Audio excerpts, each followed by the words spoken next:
Halo Sumatera Utara hari ini kembali menjumpai Anda untuk edisi Senin 1 Juli 2024. Kali ini bersama kami, saya Lukman Hakim Storus. Dan saya Udrandari Riolinka. Sejumlah informasi menarik telah disiapkan oleh tim redaksi kami. Berikut berita selengkapnya.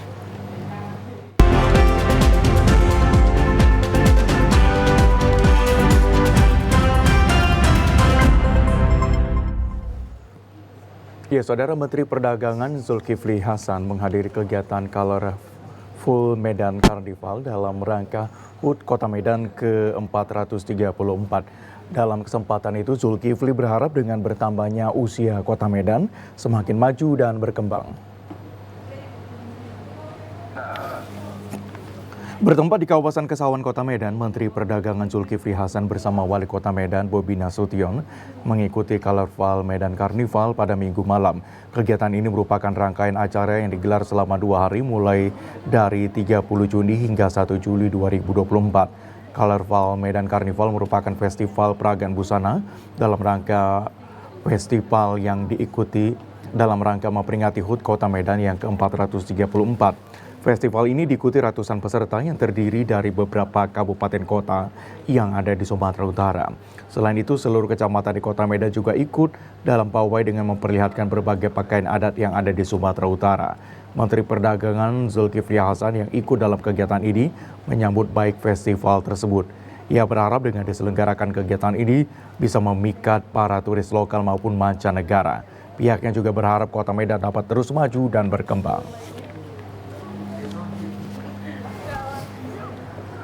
Alhamdulillah, hari ini kita bangsa Indonesia memperingati hari lahirnya Pancasila 1 Juni. Tentunya sebagaimana diamanatkan tadi oleh Bapak Presiden juga menyampaikan kepada kita bahwa Pancasila ini kita syukuri sebagai anugerah dari Yang Maha Kuasa, bahwa pendiri bangsa kita sudah meletakkan dasar negara kita yang sangat adaptif untuk menata masa depan kita, sehingga Pancasila ini tidak akan lekang karena panas, tak akan luntur karena hujan.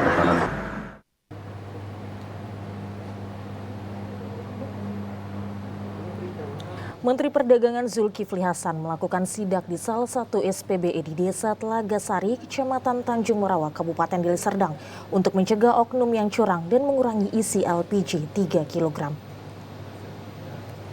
Menteri Perdagangan Zulkifli Hasan melakukan sidak secara acak di SPBE dan SPBU yang ada di Kabupaten Deli Serdang. Salah satunya SPBE PT Petrogasindo Energi di Kecamatan Tanjung Morawa. Tidak hanya mengecek isi tabung gas yang tidak sesuai, Menteri Perdagangan juga menemukan tabung gas LPG 3 kg yang tidak layak pakai atau sudah berkarat. Dalam keterangannya, Zulkifli Hasan mengatakan seluruh SPBE dan SPBU harus mentaati peraturan Undang-Undang Konsumen dengan tidak mengurangi isi sesuai ketentuan yang sudah ditetapkan. Indikasi pelanggaran lain yaitu berat tabung kosong yang tidak seragam usai pengisian tabung gas LPG 3 kg.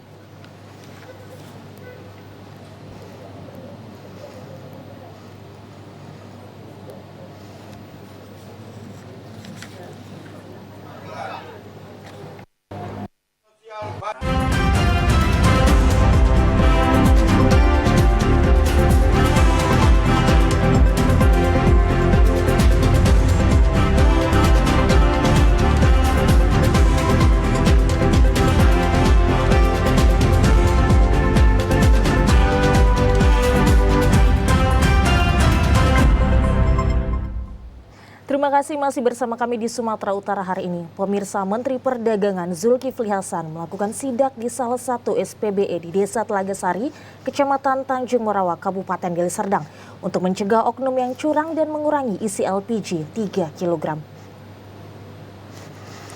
Menteri Perdagangan Zulkifli Hasan melakukan sidak secara acak di SPBE dan SPBU yang ada di Kabupaten Deli Serdang. Salah satunya SPBE PT Petrogasindo Energi di Kecamatan Tanjung Morawa. Tidak hanya mengecek isi tabung gas yang tidak sesuai, Menteri Perdagangan juga menemukan tabung gas LPG 3 kg yang tidak layak pakai atau sudah berkarat. Dalam keterangannya, Zulkifli Hasan mengatakan seluruh SPBE dan SPBU harus mentaati peraturan Undang-Undangan Konsumen dengan tidak mengurangi isi sesuai ketentuan yang sudah ditetapkan. Indikasi pelanggaran lain yaitu berat tabung kosong yang tidak seragam usai pengisian tabung gas LPG 3 kg. Ke tempat juga timbangan-timbangan lainnya kita cek jangan sampai merugikan konsumen dalam rangka perlindungan konsumen. Ya. Jangan sampai masyarakat dirugikan. Misalnya isi gas seperti itu, ya, jangan sampai kurang. Kalau kurang pasti merugikan. Atau lebih, kalau lebih kenapa lebih kan? Ada apa lebihnya itu? Apa di dalamnya nggak dibersihkan? Kan ada SOP-nya itu. Jika masyarakat ada menemukan isi LPG yang tidak sesuai dengan beratnya, agar segera melaporkan ke dinas terkait.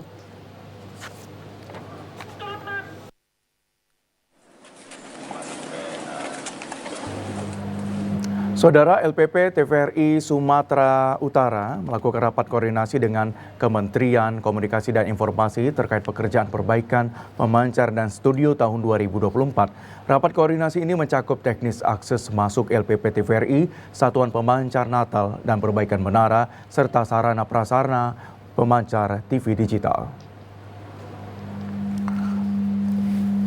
Rapat koordinasi dihadiri Kepala Stasiun TVRI Sumatera Utara Tarizal dan pejabat Direktorat Pengembangan Pita Lebar Kemkominfo di Santika Hotel Medan kemarin.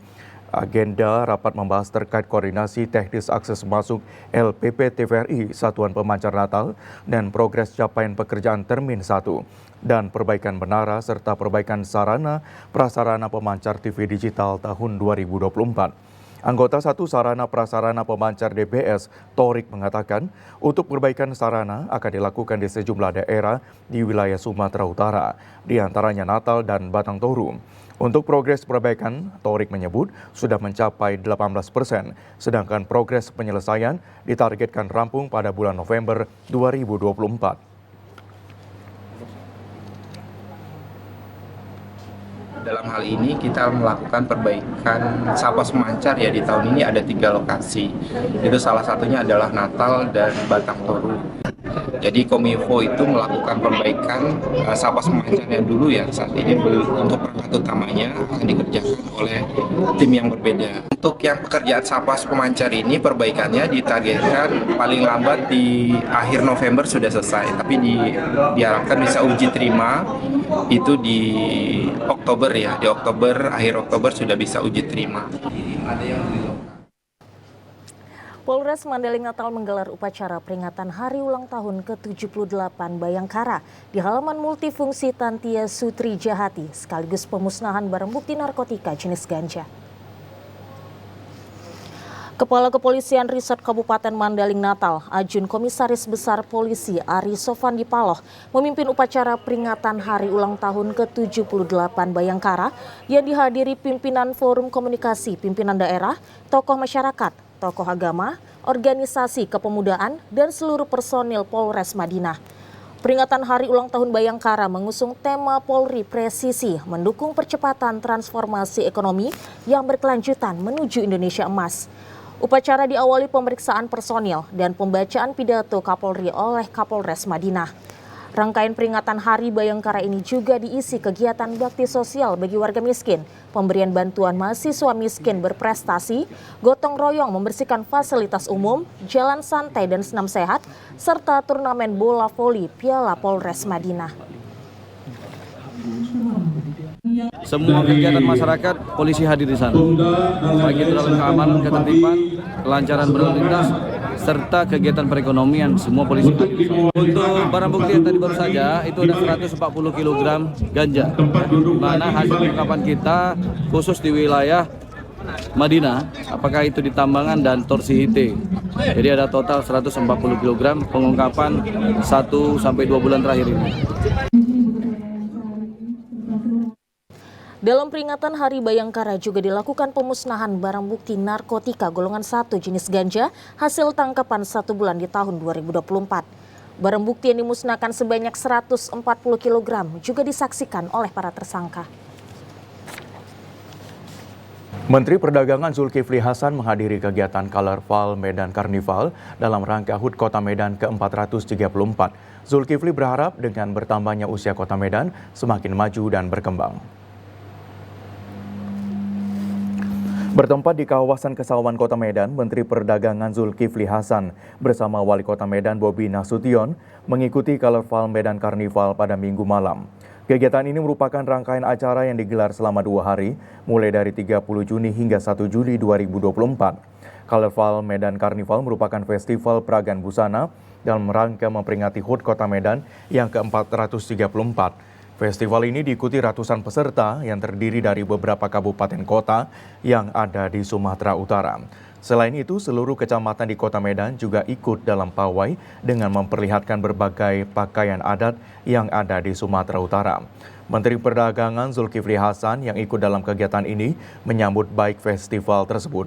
Ia berharap dengan diselenggarakan kegiatan ini bisa memikat para turis lokal maupun mancanegara. Pihaknya juga berharap Kota Medan dapat terus maju dan berkembang.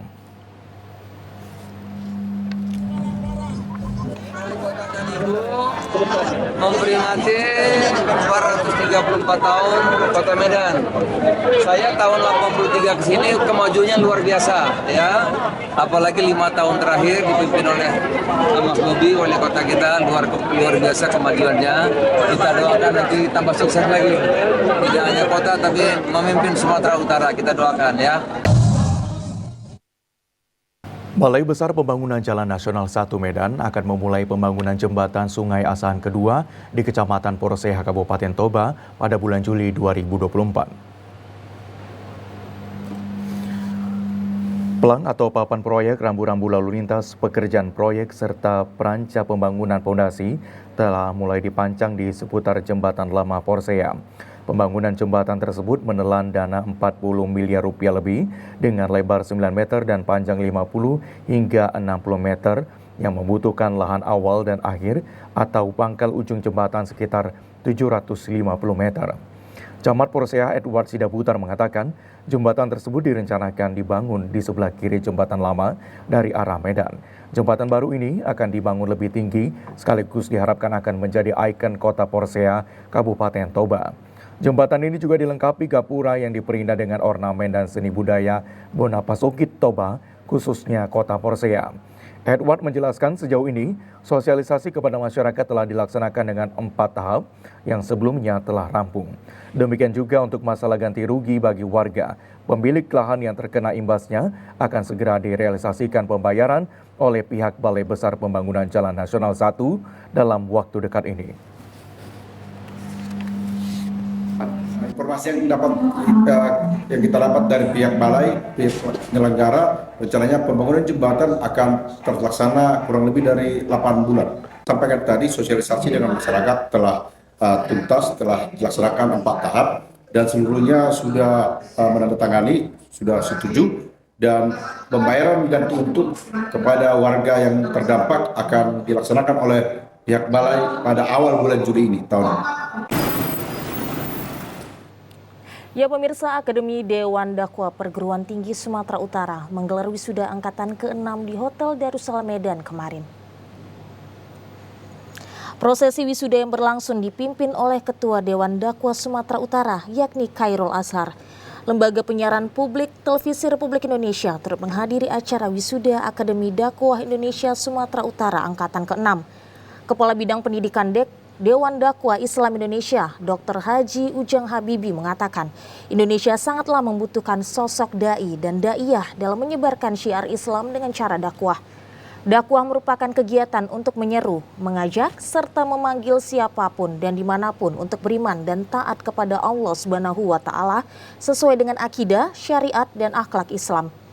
Untuk menjalankan itu, Akademi Dakwah Indonesia diharapkan mampu melahirkan dai dan daiyah yang militan dan bermanfaat bagi orang banyak. Ia juga menegaskan Indonesia masih banyak umat Islam yang belum bisa membaca Al-Quran, sehingga lahirnya seorang dai dan daiyah dapat menuangkan ilmu agama. Terus di daerah-daerah targetnya setiap kabupaten minimal ada Akademi Dakwah Indonesia yang semuanya murni dipersiapkan untuk menjadi kader-kader dai yang militan, kader-kader dai yang siap berkorban. Nah, kalau kata Pak Nasir, tidak akan maju suatu bangsa sebelum ada sekelompok guru, sekelompok dai yang mau berkorban untuk bangsanya. Saudara Ketua Umum DPP Parsadaan Pemparan Raja Silahi Sabungan Indonesia PPRSI Martua Situngkir mengajak keluarga besar Pemparan dimanapun berada untuk memperkuat ikatan persaudaraan.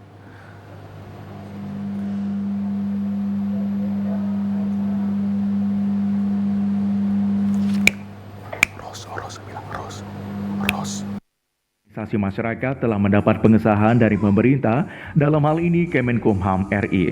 Martua berharap kepada jajaran keluarga besar Silahi Sabungan agar senantiasa dapat menjadikan PPRSI sebagai forum untuk kembali merekatkan ikatan persaudaraan dan menjadi ruang berdiskusi untuk melahirkan gagasan dan ide strategis di tengah tantangan maupun kemajuan teknologi yang pesat. PPRSI harus memanfaatkan kesempatan untuk saling memperkuat, mendorong kolaborasi dan membuka jalan menuju masa depan yang lebih cerah. PPRSI dibentuk untuk mempererat tali persaudaraan Pemparan atau keturunan Silahi Sabungan.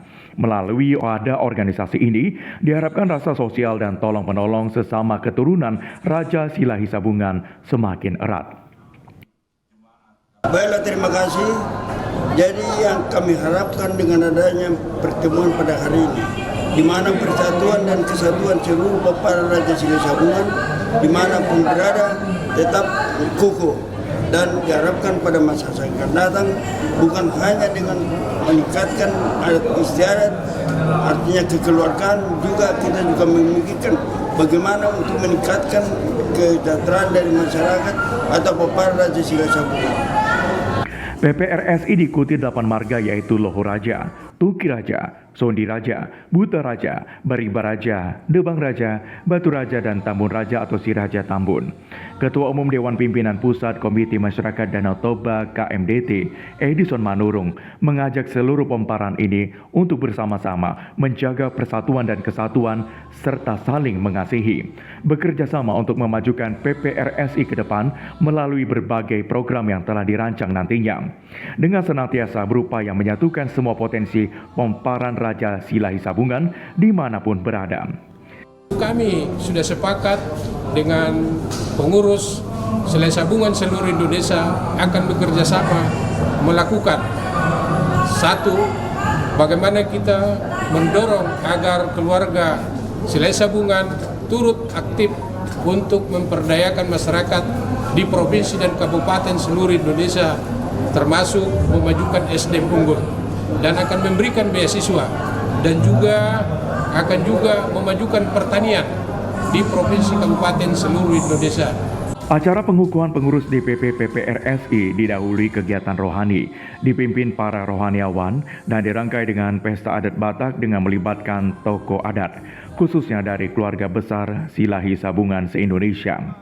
Sebagaimana diketahui, komposisi kepengurusan PPRSI periode 2024-2029 terdiri dari Ketua Umum Martua Situngkir, Sekretaris Umum Frank Hockley Tambunan, Bendahara Bangun Silalahi, dan dilengkapi sejumlah pengurus lainnya. Kapolda Sumatera Utara Irjen Pol Agung Setia Imam Effendi mengunjungi keluarga korban kebakaran yang menewaskan jurnalis almarhum Sempurna Pasaribu bersama istri, anak, dan cucunya. Kedatangan Kapolda Sumut ke rumah keluarga korban didampingi oleh PLH Kapolres Tanah AKBP Olowan Siahaan, dan Dandim 0205 Tanah Letkol Ahmad Afrian. Setibanya di rumah duka, Agung Setia disambut keluarga korban di rumah Jalan Irian, Kabanjahe, Kabupaten Karo. Kapolda Sumut menyampaikan bela sungkawa atas peristiwa yang merenggut nyawa almarhum Sempurna Pasaribu yang merupakan jurnalis pada salah satu media online bersama 3 orang keluarganya.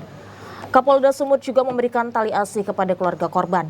Usai dari rumah korban, rombongan Kapolda Sumut kemudian menuju Mapolres Tanah Karo yang diikuti perwakilan keluarga korban. Anak korban Eva Pasaribu mengucapkan terima kasih kepada Kapolda Sumut karena sudah datang dan memberi perhatian kepada keluarganya. Mewakili seluruh keluarga almarhum ayahnya, Eva meminta kepada Kapolda Sumatera Utara agar memberikan atensi atas kasus yang dialami oleh keluarganya dengan harapan kasus kebakaran dan kematian korban diusut sampai tuntas.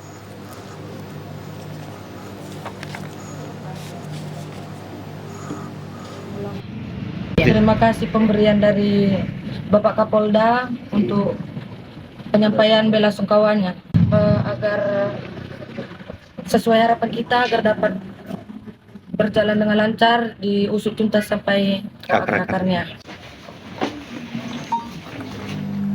Saudara, 3 warga Batubara korban kapal tenggelam yang meninggal dunia di perairan Tapanuli Tengah pada Sabtu 29 Juni 2004 lalu kini sudah dimakamkan di kampung halaman. Jenazah korban bernama Ratna, Irma Yunita, dan Fahri merupakan ibu, anak, dan cucu tersebut tiba di kampung halaman di Desa Lubuk Besar, Kecamatan Datuk 50, Batubara pada Minggu 30 Juni 2024. Setelah disemayamkan di rumah duka dan dilakukan proses fardu kifayah, ketiga jenazah langsung dimakamkan dalam satu lubang dengan 3 liang lahat di tempat pemakaman umum Desa Simpang Dolok hari itu juga.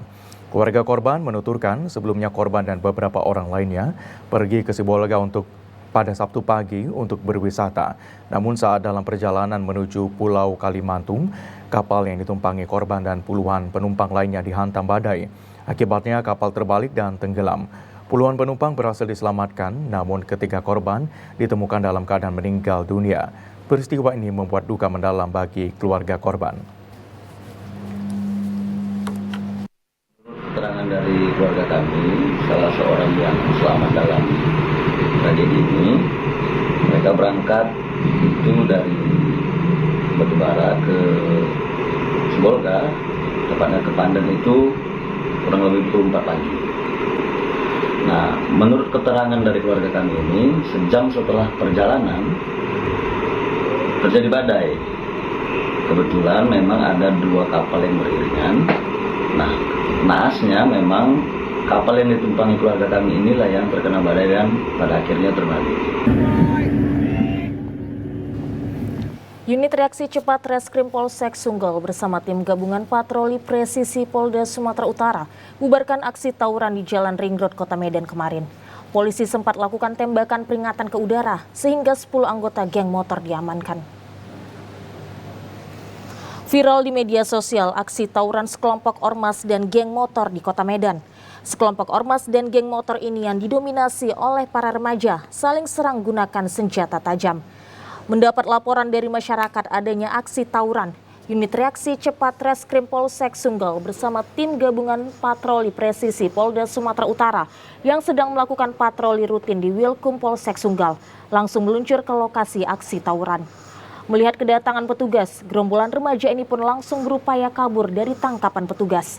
Saat dilakukan pembubaran dan penangkapan tersebut, remaja yang hendak kabur nyaris menabrak petugas. Hindari kejaran petugas, satu remaja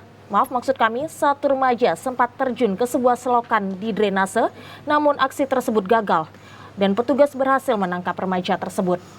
Anggota geng motor yang mulai ramai membuat petugas terpaksa melakukan tindakan dengan tembakan peringatan ke udara untuk membubarkan aksi tawuran tersebut.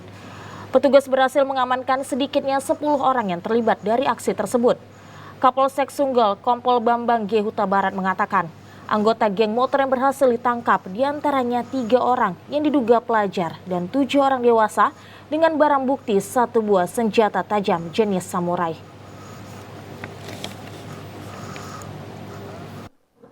Di Jalan Ring Road, tepatnya di depan McDonald, ya, yang mana anak-anak ini diamankan ketika sedang melaksanakan tawuran. Ya.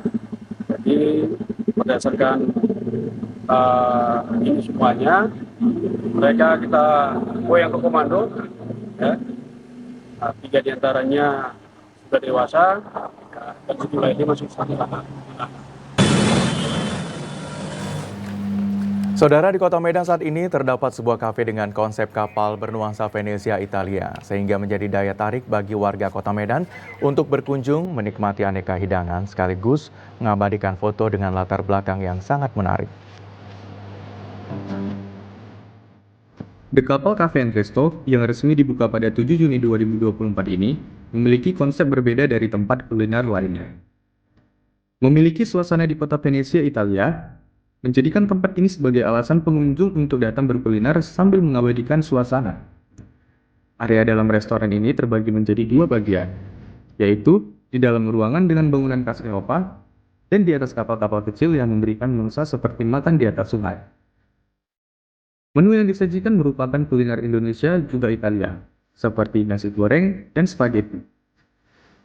Tak hanya untuk kaula muda, kafe ini menarik perhatian semua kalangan usia, termasuk anak-anak.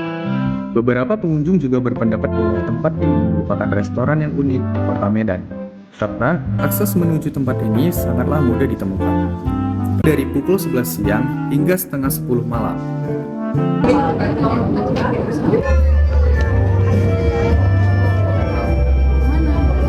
Yang pasti menarik banget ya Bang, dan juga karena ini tempat kulinernya sedikit menekankan di bagian Eropa, FBC di Eropa gitu, jadi ini pertama kalinya di Medan dan juga di tengah kota juga. Terus juga untuk kulinernya sih lumayan enak dan juga untuk harganya terjangkau.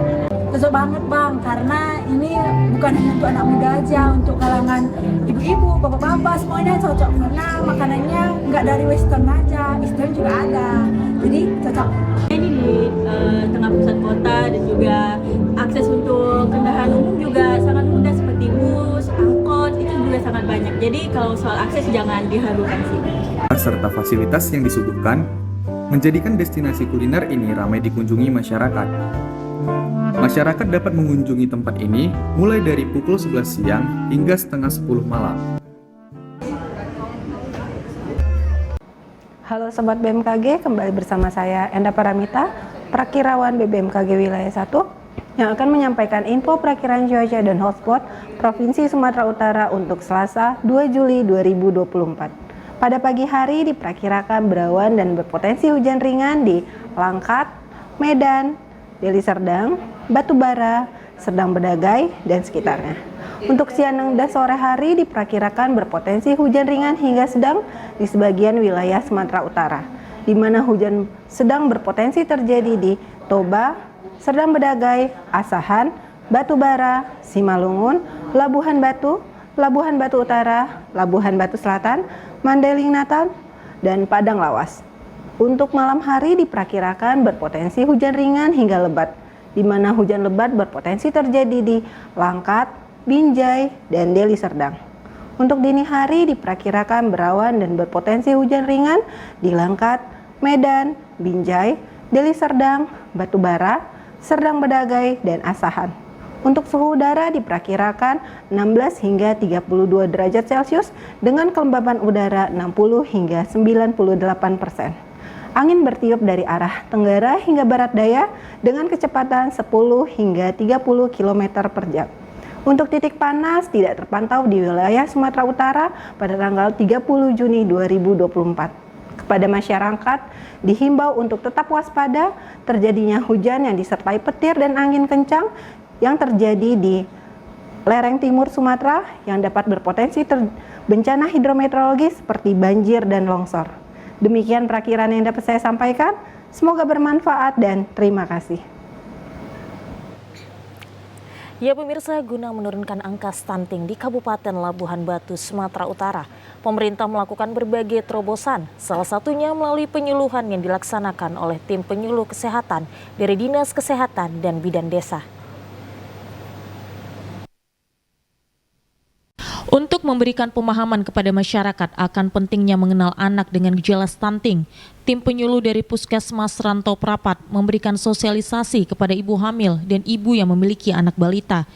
Lewat sosialisasi itu, tim penyuluh menyampaikan bahwa stunting dapat dicegah dan diatasi dengan berbagai upaya, salah satunya melalui pemeriksaan berat dan tinggi badan.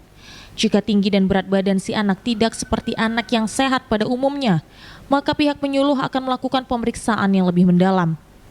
Setelah memastikan si anak memiliki gejala stunting, tim penyuluh melakukan berbagai treatment, mulai dari pemberian makanan tambahan berupa biskuit dan susu, sekaligus memberikan makanan lokal yang bernutrisi tinggi, sehingga dapat memicu pertumbuhan badan anak dengan baik. Untuk mempercepat proses pertumbuhan anak yang dinyatakan stunting, bidan puskesmas dan petugas gizi akan memberikan makanan lokal yang sudah diolah di dapur sehat milik Dinas Kesehatan. Terbukti melalui inovasi penanganan jemput bola dengan pemberian pendampingan serius terhadap anak penderita stunting berangsur membaik dari sisi berat dan tinggi badan.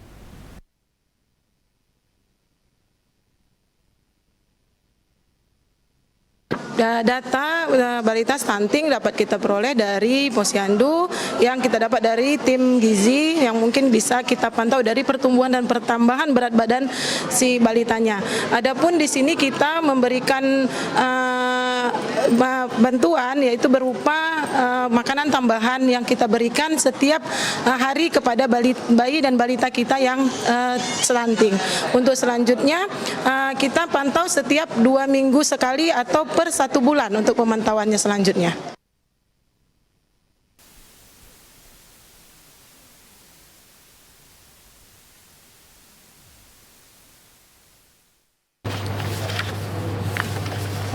Informasi tadi mengakhiri jumpa kita di Sumatera Utara hari ini. Mewakili kerabat kerja yang bertugas, saya Lukman Hakim Storus. Dan saya Udrandi Relinka mengucapkan terima kasih atas perhatian Anda. TVRI, Media Pemersatu Bangsa. Sampai jumpa.